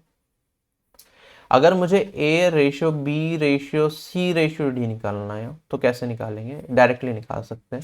अच्छा वो बता रहा हूँ, उसके बाद ये आपका ऑर्डर में होना चाहिए, ए के बाद बी आ रहा है तो बी के बाद सी और सी के बाद डी, इसी ऑर्डर में लिखा होगा तभी ये चीज काम करेगी। तो ए रेशियो क्या है, एक्सट्रीम इधर है, डी रेशियो इधर है एक्सट्रीम, तो ए रेशियो के लिए तो पहले इन तीनों को मल्टीप्लाई, सबसे एक्सट्रीम न्यूमरेटर सारे लेफ्ट वाले को, तो मेरे पास होगा 3 × 4 × 5।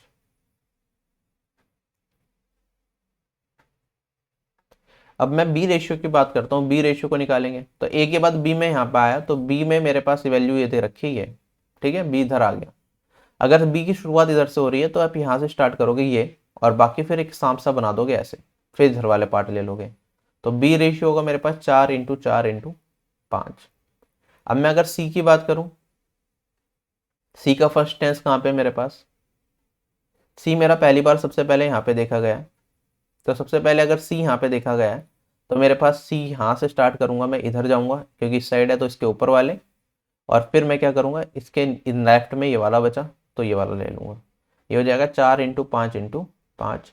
और अगर मुझसे पूछे डी रेशियो क्या होगा, तो डी रेशियो सबसे पहली बार कब देखा गया है, यहाँ पे देखा गया है, किस साइड है, इस साइड है, तो इसके ऊपर वाले सारे, ठीक है। अगर इसके नीचे कुछ होता तो फिर इस साइड वाले लेता मैं, तो ये होगा मेरे पास 4 × 5 × 6। सोल्व कर लो, आपके पास सबके रेशियो आ जाएंगे, कुछ कॉमन हो तो काट दो। 4 सब में कॉमन आ रहा है क्या,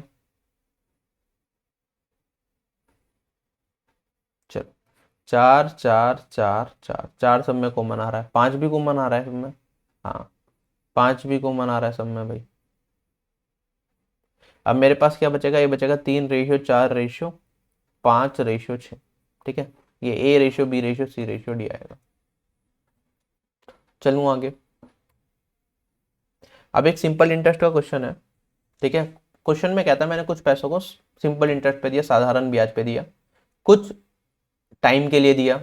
आगे क्वेश्चन में कहता है जो रेट है ना मेरा वो किसके बराबर है, टाइम के बराबर, जितने प्रतिशत ब्याज पे दिया वो उतने टाइम के बराबर है कि कितने टाइम के लिए मैंने पैसे ब्याज पे दिया।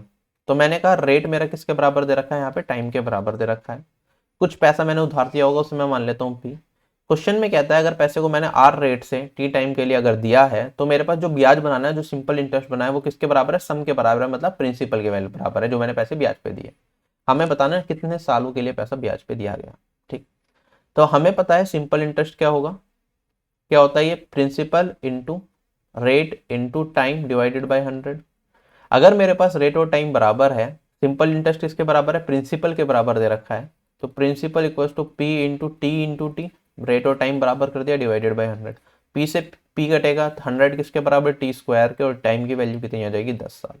तो मैंने 10 साल के लिए 10% की ब्याज पर अगर मैं पैसों को दूंगा तो मेरे पास क्या हो जाएगा, पैसा जो ब्याज है वो असल के बराबर हो जाएगा। Option number B is correct.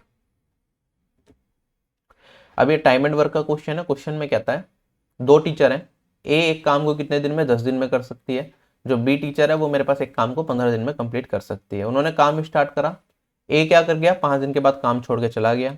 उसके बाद क्या करा, सी ने ज्वाइन करा, और सी ने अकेला काम को 60 दिन में कंप्लीट कर सकता है। तो हमें बताना है काम कितने दिन में कंप्लीट हुआ, ठीक। तो ए 10 दिन में, बी 15 दिन में, मैं मान लेता हूँ सी 60 दिन में काम को करता है। ये टाइम दे रखा है, टोटल वर्क निकाल लेंगे सबसे पहले, तो टोटल वर्क इनका एलसीएम मानते हैं, तो ये हो जाएगा 10, 15 और 60 का एलसीएम 60। ए का एक दिन का काम निकाल सकते हैं, टोटल काम 60, ए 10 दिन में काम कर रहा है तो एक दिन में 60 भाग 10 6 काम करेगा। सिमिलरली ए का एक दिन की एफिशिएंसी आ गई, इस तरह बी का एक दिन का काम 4 होगा और सी का एक दिन का काम 1 होगा। ठीक, क्वेश्चन में कहता है काम ए और बी ने काम स्टार्ट करा और 5 दिन के बाद ए छोड़ के चला गया। ठीक, तो मैं मान लेता हूं ए ने कितने दिन तक काम करा, जल्दी बताओ। क्या ए ने यहाँ पे 5 दिन तक काम करा होगा। ठीक, अगर मैं बात करता हूं उसके बाद ए की जगह ली सी ने, जो एक काम को 60 दिन में कंप्लीट कर सकता है, तो टोटल काम अगर मैं मानता हूं एक्स स्टेज में कंप्लीट होगा, ए ने 5 दिन काम करा, उसकी जगह ली थी सी ने, तो ए की जगह सी ने काम करा है, तो सी ने कितने दिन काम करा होगा, 5 दिन कम काम करा होगा, क्योंकि पहले तो 5 दिन ए ने काम करा, उसके बाद सी आया, तो सी ने काम करा x-5 डेज। अगर मैं बात करूं बी ने कितना काम करा होगा, बी तो स्टार्टिंग से लेके एंड तक रहा है, तो उसने एक्स डेज तक काम करा होगा। मुझे बताना है एक्स की वैल्यू क्या है, कितने दिन में मेरा काम कंप्लीट हुआ। ठीक, टोटल काम है मेरे पास 60। इस तरह के क्वेश्चंस में टोटल काम को इक्वल कर देते हैं हम। अगर ए का बात करूं, ए ने टोटल कितना काम करा होगा, ए एक दिन में 6 काम करता है, ए ने 5 दिन तक काम करा, तो ए ने टोटल कितना काम करा, 5 इंटू 6, ए ने करा 30 काम। बी की बात करूंगा, बी ने करा 4x काम, और सी की बात करूंगा, सी एक दिन में एक काम करता है और x-5 डेज तक काम करा, तो सी ने करा x-5 काम।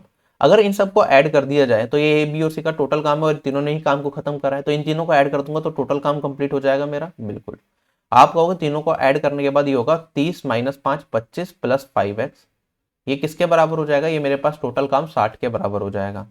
5x की वैल्यू किसके बराबर हो जाएगी, 25 घटाऊंगा 35, और x की वैल्यू कितनी आ जाएगी मेरे पास 7। तो option number A is correct. अच्छा, अगर हम बात करें इस क्वेश्चन को मैं ऑप्शंस की मदद से करता तो 2 क्वेश्चन ऑप्शन तो मैं क्वेश्चन देखते ही निपटा देता। मैं कहता काम कितने दिन में कंप्लीट हुआ, जब ए ने ही 5 दिन काम कर दिया, उसके बाद सी की जरूरत पड़ी तो 5 दिन से ज्यादा ही लगे होंगे, तो ये ऑप्शन कट जाता मेरा, ये ऑप्शन कट जाता, ऑप्शन 2 ही बचते, इनमें से आंसर निकालना था। ठीक, जो कि मुश्किल काम नहीं। बाकी कई बार कंफ्यूजन क्या होती है, हम क्या कर लेते हैं, सी के ज्वाइन करने के बाद का टाइम निकाल लेते हैं, तो फिर मेरे पास 2 दिन आता, क्योंकि 5 दिन इन्हें काम कर, तो कई बार हम ये वाला ऑप्शन मार्क कर देते हैं, जो कि गलत हो जाता है। क्वेश्चन को ध्यान से पढ़ना है, हमसे पूछा टोटल काम कितने दिन में कंप्लीट हुआ है, तो उसमें एक दिन भी जोड़ना है, इन्हें कितने दिन काम करा। चलो आगे, again a very good question, time speed and distance का। क्वेश्चन में कहता है एक आदमी है जो पी को लीव करता है 6 AM पे और क्यू पहुंचता है 2 PM पे।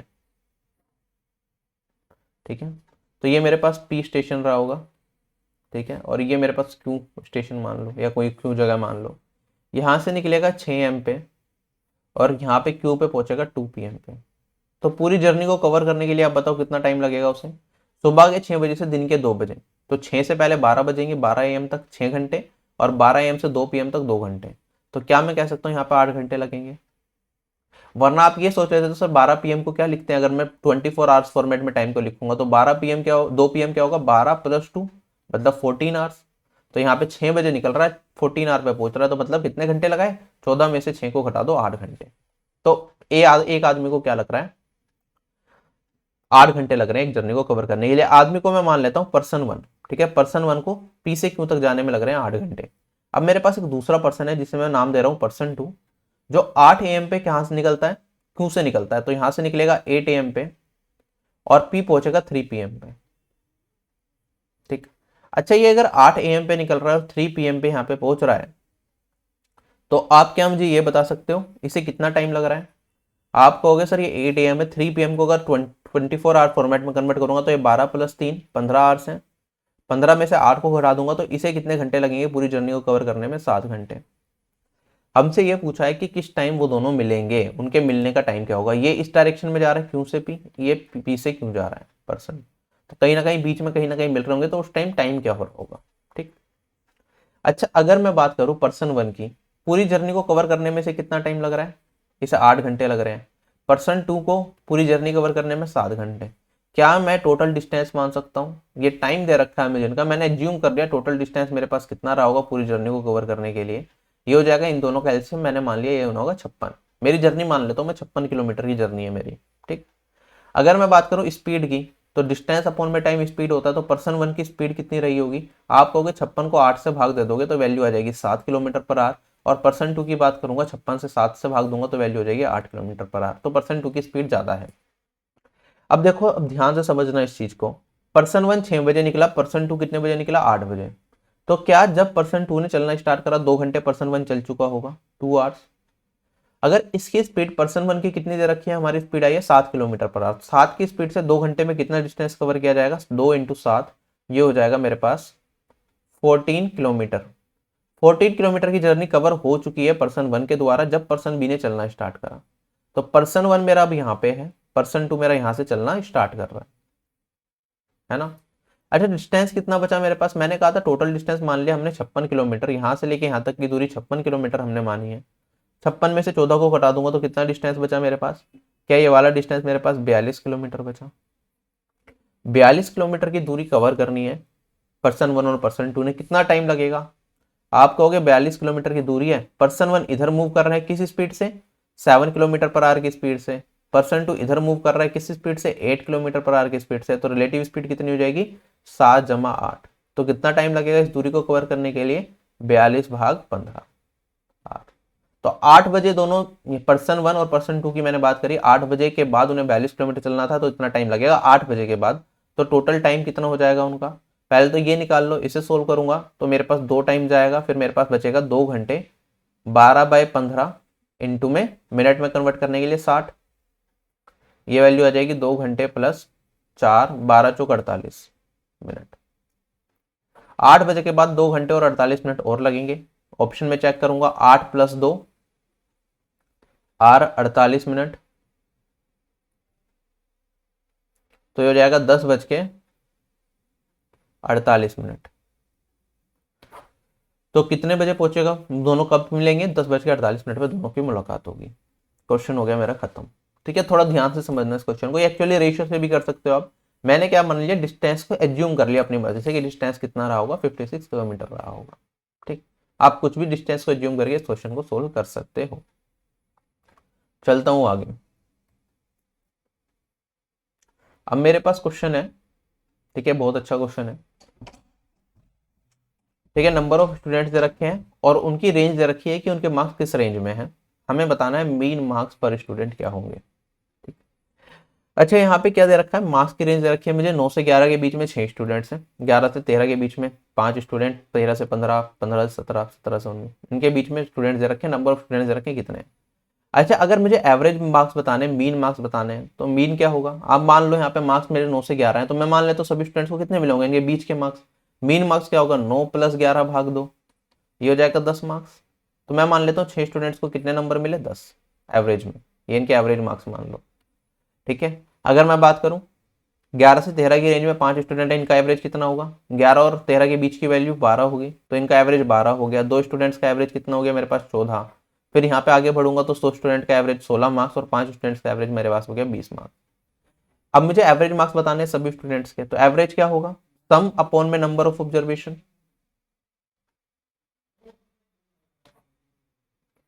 सम ऑफ ऑब्जर्वेशन की बात करूंगा, 6 स्टूडेंट हैं जिनके एवरेज मार्क्स 10 हैं, तो टोटल सभी लोगों के मार्क्स कितने होंगे, 6 × 10 होंगे, बिल्कुल बेसिक से बता रहा हूँ।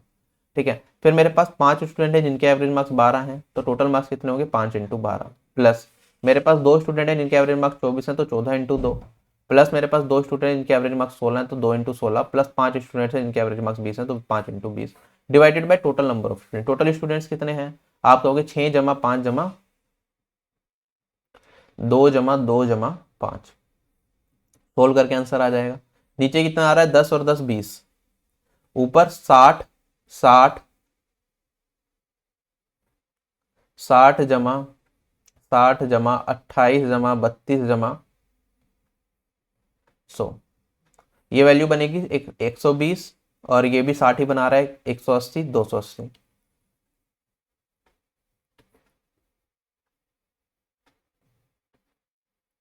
दो सौ अस्सी भाग 20, ये आंसर तो हमारा 14 आ रहा है। एक सेकेंड,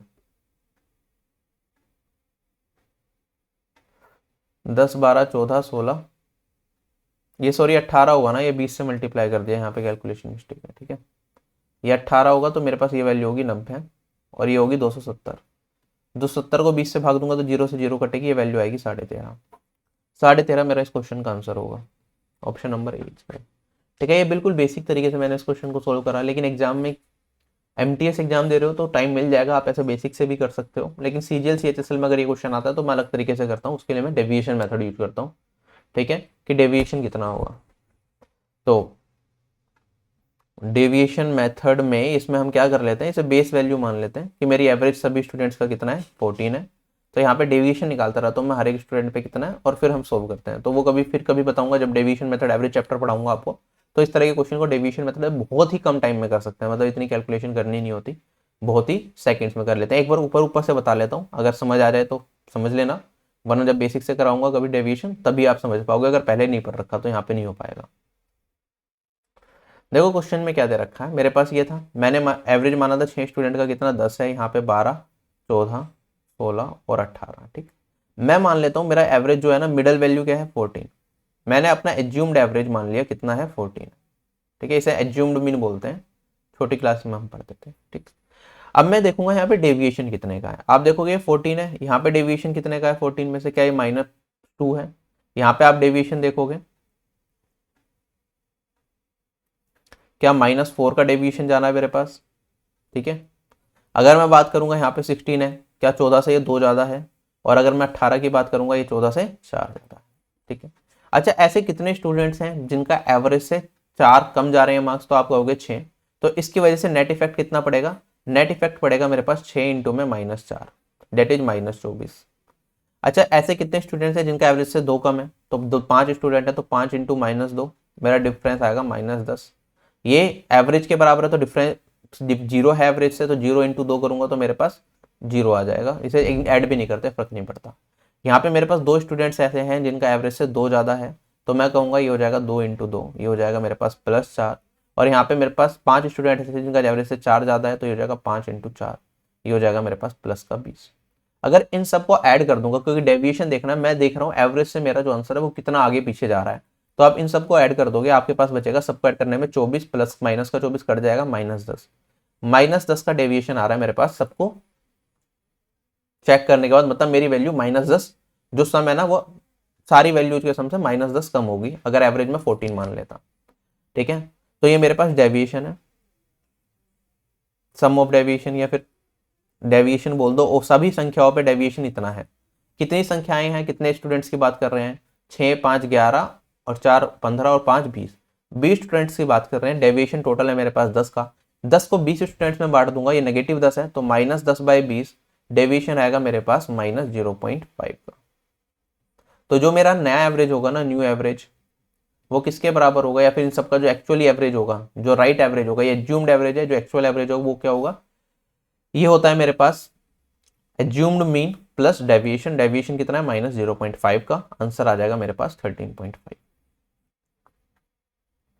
अच्छा अभी मैंने यहाँ पे पूरी कैलकुलेशन करके दिखाई, अब ये 2, 3 इतना भी नहीं करते एग्जाम में, और भी कम कर लेते हैं शॉर्ट को। ठीक है, यहाँ पे मेरे पास कितना था, -2 का डेविएशन है, यहाँ पे +2 का डेविएशन है। आप इसमें से इसे घटा लेते तो यहाँ पे बचता मेरे पास 3, तो -3 इंटू 2 कर लेता। ठीक है, वो कभी फिर और डिटेल में पढ़ेंगे, इसे और छोटा बनाया जा सकता है, कैलकुलेशन को और कम कर सकते हैं इस तरह के क्वेश्चन में, जो हम जब क्रैश कोर्स जब चलेगा उसमें एवरेज चैप्टर आएगा तो उसमें मैं डिटेल में बताऊंगा। ठीक, चलूँ आगे। अब मेरे पास 4 क्वेश्चन डीआई की कुछ क्वेश्चंस हैं। देखो क्वेश्चंस में क्या दे रखा है, मेरे पास है ना अलग अलग सब्जेक्ट की बुक अलग अलग सेल्फ्स में रखी हुई है। ठीक, तो सब्जेक्ट यहाँ पे दे रखे हैं S1, S2, S3, S4, S5, S6, S7। ठीक है, तो ये सब्जेक्ट्स मान लो, ये आप अलग अलग सेल्फ्स के नाम मान सकते हो, और यहाँ पे दे रखा है कितनी कितनी बुक्स हैं। ठीक है, एक सेल्फ में अंदर। आगे क्वेश्चन में कहता है जिसमें the subjects with odd and even number are arts and science books, मतलब ओड नंबर की अगर मैं बात करूं, जो ये सब्जेक्ट्स हैं S1, S3, S5, S7, ये ओड नंबर सब्जेक्ट्स हैं, ये सारी बुक्स किसकी हैं, ये आर्ट्स की बुक हैं। और अगर मैं बात करूं जो इवन नंबर पे सब्जेक्ट्स हैं मेरे, वो किसकी बुक है, साइंस की बुक है। तो ये और ये तीनों किसकी बुक है, ये साइंस की बुक है। हमसे क्वेश्चन में कहता है the number of books of S3 is what percent correct to 1 decimal place of the average number of science books. ठीक है, तो जो S3 बुक्स हैं वो कितने परसेंट है average number of science books के, तो S3 में कितनी बुक्स है मेरे पास 31 बुक्स हैं। अगर मैं बात करूं average number of science books कितनी है मेरे पास S2, S4, S6, तो मतलब साइंस की बुक्स मेरे पास कितनी है, ये हो गया 29 प्लस 34 प्लस 38, और एवरेज नंबर अगर इसका एवरेज निकालूंगा तो डिवाइडेड बाई 3। ठीक है, तो मेरे पास यहाँ पे वैल्यू कितनी आएगी, इन तीनों को ऐड कर दोगे तो वैल्यू बन रही है मेरे पास 29, 34 और 38, 101 भाग 3। ये मेरे पास इन तीनों का एवरेज है। ये मेरे पास जो वैल्यू है जिसे कंपेयर करना है, हमें बताना है ये वाली वैल्यू कितने परसेंट है इसका। तो क्या करेंगे, ये वाली वैल्यू बतानी है, कंपेयर करना है इससे, तो आप कहोगे 31 डिवाइडेड बाई मेरे पास 101, या 3 ऊपर चला जाएगा, इंटू में 100, इतने प्रतिशत हो जाएगा। तो ये हो जाएगा 93 अपॉन में 101 इंटू 100। अच्छा, हम मुझे बताना है फाइनल वैल्यू क्या होगी। आप इस चीज को ध्यान से समझना, मेरे पास एक 92.1% दे रखा है, 91.2, 93.1, 90.7। कौन सा ऑप्शन सही होगा, क्या मैं अप्रोक्सीमेट वैल्यू निकाल सकता हूँ कि वैल्यू क्या आएगी। आप देखोगे यहाँ पे ध्यान से समझना, ये 101 से वैल्यू कितनी कम है, क्या मैं कह सकता हूँ ये 101 से 8 कम है। और यहाँ पे मैं कह सकता हूँ यहाँ पे जो मेरी वैल्यू होगी, ठीक है, अगर ये 101 ही होती तो 100% वैल्यू बनती। अब ये 8 कम है तो कितने कम है 100 से, आप कहोगे सर 100 से 8 अपॉन में 101 इंटू 100 कम है। ठीक, कितने प्रतिशत कम हो जाएगा 100% से। तो आप देखोगे यहाँ पे 100 अपॉन में 101 करूंगा तो अप्रोक्सीमेटली 1 के आसपास देगा, 1 से थोड़ी सी छोटी वैल्यू। और 8 को घटाऊंगा तो मेरा जो आंसर होना चाहिए ना अप्रोक्सीमेटली, वो क्या मेरा 92% के आसपास आएगा। 92% से हल्का सा ज्यादा आएगा, क्योंकि ये वाली वैल्यू मेरे पास थोड़ी सी छोटी है। ठीक है, तो मेरा आंसर क्या बन रहा है, ये मेरा आंसर बनेगा 92% के आसपास, क्योंकि 100 और 106 तो लगभग बराबर से ही है। ठीक है, 1.00 डिनोमिनेटर में कुछ आएगा, तो ये वाली वैल्यू थोड़ी सी कम होगी 8 से। तो मेरा आंसर 92% से बिल्कुल माइन्यूटली बड़ा होगा। Option number A he correct हो सकता है, और कोई आंसर करेक्ट हो ही नहीं सकता। क्लियर है, तो इस तरह से आप सोच सकते हो, वरना बेसिक कैलकुलेशन करोगे तब भी कोई दिक्कत नहीं है। आप कहोगे सर 9300 को 101 से भाग दूंगा, पहले तो मेरा कितने टाइम जाएगा, 9 टाइम जाएगा, फिर मेरे पास बचेगा 21, तो 210 बचेगा, फिर मेरे पास 2 टाइम्स जाएगा, फिर मेरे पास 80 बचेगा, सॉरी, फिर मेरे पास पॉइंट लगाने के बाद 880, फिर जीरो लगाऊंगा, फिर मेरे पास जो वैल्यू आएगी वो वैल्यू आएगी 800, फिर मेरा जाएगा कितने टाइम्स, लगभग 8 टाइम्स अप्रोक्सीमेटली। तो 92.08 बेसिक से करेंगे तब भी ऐसे सोच सकते हैं। सेम क्वेश्चन है मेरे पास, उसमें क्या दे रखा है, ratio of the number of books of S1 to the average number of books per subject. ठीक है, तो S1 बुक्स कितनी है मेरे पास, 26 है। Ratio average number of books per subject, मतलब सभी सब्जेक्ट्स का सम करना है और एवरेज बताना है। अच्छा, अगर मैं सभी सब्जेक्ट का सम करता हूं, ठीक है, कुछ मेरे पास सम की वैल्यू आएगी और उसके एवरेज से रेशियो निकालना है, कितनी वैल्यू है 7, क्या मेरा आंसर यही होगा। ठीक, तो अगर मैं इसे सोल्व करता हूं, देखो यहाँ पे एक तो 26 दिख रहा है और यहाँ पे मुझे डिनोमिनेटर में 7 दिख रहा है। अगर मैं इन सब का सम करूंगा तो मुझे पूरा चेक करना पड़ेगा, जो मेरे पास ये 7 है, या तो मैं इधर ले जा सकता हूं, मैं कह सकता हूं 26 इंटू 7 मेरा किसके बराबर होगा, रेशियो में सभी वैल्यूज का सम। अब सभी वैल्यूज का सम मेरा यहाँ पे 26 भी है 7 भी है, तो मेरा आंसर जो इस साइड होगा ना, लेफ्ट हैंड साइड न्यूमरेटर वाली साइड में, जब मैं सोल्व करूंगा क्वेश्चन को, तो वो इनमें से किसी का मल्टीपल होगा। तो 7 का मल्टीपल हो सकता है, 13 का मल्टीपल हो सकता है, 2 का मल्टीपल, ये मेरे आंसर हो सकते हैं। क्या यहाँ पे 9 का भी आ सकता है, 18 का भी आ सकता है, नहीं आ सकता, तो ये ऑप्शन तो वैसे एलिमिनेट हो गया मेरे पास। ये बाकी के 3 ऑप्शन है, ये तीनों सही हो सकते हैं, तो मुझे अब आगे सोल्व करना पड़ेगा। सम कितना निकल के आएगा, देखो साइंस वाले तो मैंने सम करे ही थे, इन तीनों का तो योग मैंने पहले ही निकाल लिया था, ये तो आया था 101। अब इसमें मुझे बाकी 4 नंबरों के जोड़ना है, तो वैसे जोड़ लो, वरना आप पूरा का पूरा एक साथ भी सम कर सकते थे। 6, 15, 16, 20, 30, 38, 3 कैरी फॉरवर्ड हो जाएगा मेरे पास, 7, 3, 10 और 16, 19 और 23, 238 मेरे पास सम निकल के आएगा। क्या 238 मेरा 7 से कट रहा है, बिल्कुल कट रहा है, 7 3 21 और 4 28 34, तो यहाँ पे बचा मेरे पास 26 रेशियो 34, 2 से काट दूंगा तो 13 ratio 17, 13 ratio 17, option number A मेरा करेक्ट हो जाएगा, ये इस क्वेश्चन का आंसर आएगा। क्वेश्चन में कह रहा है what is the ratio of the total number of books on arts to that on science. ठीक है, अच्छा अगर मैं बात करूं साइंस का, तो मैंने अभी निकाला था, साइंस की टोटल नंबर ऑफ बुक्स कितनी थी मेरे पास, इन तीनों का योग करा था, तो वैल्यू आई थी मेरे पास 101। सभी बुक्स का सम करा था मैंने अभी इससे पिछले क्वेश्चन में, तो कितना सम आया था मेरे पास टोटल बुक्स का, तो मेरे पास आई थी वैल्यू 238, सॉरी। अगर इसमें से 238 में से 101 को घटा दूंगा तो मेरे पास आर्ट्स की बुक आ जाएंगी। आर्ट्स की बुक कितनी हो जाएंगी, क्या ये वाली वैल्यू मेरे पास 137 हो जाएगी। आर्ट्स की बुक अगर 137 है मेरे पास, और अगर साइंस की बुक मेरे पास कितनी है 101, तो 8 रेशियो साइंस, 137 रेशियो 101, ये मेरे इस क्वेश्चन का आंसर हो जाएगा। Option number C is correct, खत्म। वरना आप ऑप्शंस देख लेते, आप कहते सर मैंने साइंस की बुक निकाली थी, वो तो मुझे याद है वैल्यू 101 आई थी, तो हमारे पास क्या होता, जैसे मैं चार ऑप्शन पे स्क्रॉल करता तो 101 मेरा एक ही वैल्यू दिख रही है, तो यही आंसर हो सकता है, क्योंकि डिनोमिनेटर में ये आ रहा है 101 ही है, ये एक प्राइम नंबर किसी से कटेगा नहीं, तो 101 आएगा या फिर 1 आएगा मेरे पास, यहाँ पे एक ही वैल्यू हो सकती थी डिनोमिनेटर में, तो ऑप्शन नंबर डी ही करेक्ट होता। क्वेश्चन देखते हैं, आंसर मार्क कर सकते थे। ठीक है, सो डेट्स इट, सारी चीज़ें हमने डिस्कस कर ली, और उम्मीद करता हूँ आपको सेशन पसंद आया होगा, हेल्पफुल लगा होगा, आपको पता चल गया होगा कैसे कैसे क्वेश्चन एमटीएस में पूछे जाते हैं। अगर आप चाहते हो इस सीरीज को थोड़ा और कंटिन्यू करो, एक दो सेशन और लेकर आऊँ, तो मैं जरूर लेके आने की कोशिश करूँगा। ठीक, और कोशिश करूँगा क्वेश्चन हिंदी में भी मिल जाए, कोई श्योरिटी नहीं है, बस इस वीडियो का मकसद यही था कि आपको एग्जाम का पैटर्न समझ आए कि किस तरह के मैथ्स के क्वेश्चन आते हैं, किस तरह से उन्हें सोल्व करना है, किस तरह से आपको तैयारी करनी है। ठीक है, आपको अभी से स्ट्रेटेजी बनानी पड़ेगी, और अपनी तैयारी करते रहो एग्जाम की। हो सका तो मैं एमटीएस की स्ट्रेटेजी बताऊंगा कि आपको फॉलो करनी चाहिए एग्जाम में अच्छा स्कोर करने के लिए। ऑल्दो आपको मैंने एक वीडियो बनाई थी जिसमें बताया था सिलेबस क्या है, प्रीवियस ईयर कट ऑफ कैसे गई है, आपको काफ़ी अच्छा वहाँ पे भी आइडिया लग गया होगा। तो मिलते हैं जल्दी नई वीडियो में। टेलीग्राम चैनल ज्वाइन कर लेना, वहाँ पे जितने भी अपडेट्स हैं आपको सारे के सारे अपडेट्स मिल जाएंगे। कोई फ्री क्लासेज अनअकैडमी पे होती हैं या और कहीं भी होती हैं मेरी क्लासेस, तो वो सारे लिंक्स आपको टेलीग्राम चैनल पे मिल जाएंगे। ठीक, so bye bye, take care and जय हिंद।